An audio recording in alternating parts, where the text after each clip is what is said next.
ভেনেজুয়েলায় হামলা চালিয়ে দেশটির প্রেসিডেন্ট নিকোলাস মাদুরোকে আটকের ঘটনায় নিন্দা জানিয়েছেন নিউ ইয়র্কের মেয়র জোহরান মামদানি। তিনি এই হামলাকে আন্তর্জাতিক আইনের লঙ্ঘন বলে উল্লেখ করেছেন।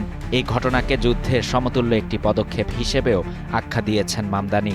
নববর্ষের প্রথম দিনে নিউ ইয়র্কের মেয়র হিসেবে শপথ নেয়া জোহরান মামদানি এ বিষয়ে তীব্র প্রতিক্রিয়া জানান। সামাজিক যোগাযোগ মাধ্যম এক্সে দেয়া এক পোস্টে নিউ ইয়র্কের মেয়র মাদুরো ও তার স্ত্রী সিলিয়া ফ্লোরেসকে আটক করার ঘটনায় ক্ষোভ প্রকাশ করে বলেন, এটি শুধু আন্তর্জাতিক আইনই নয়, দেশীয় আইনও লঙ্ঘন করছে। অন্য দেশের শাসন ব্যবস্থা পরিবর্তনের চেষ্টা করলে কেবল সেই দেশের জনগণের ওপর প্রভাব ফেলে না, বরং এর প্রভাব নিউ ইয়র্কবাসীদের জীবনেও পড়ে।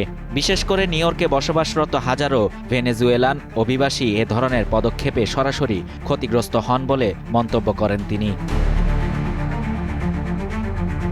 মামদানি আরও বলেন, আমার মূল লক্ষ্য হল নিউ ইয়র্কের প্রত্যেক বাসিন্দার নিরাপত্তা নিশ্চিত করা।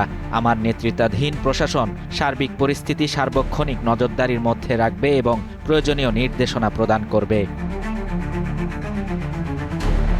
শাহরিয়ার শাফাত, বাংলা নিউজ 24।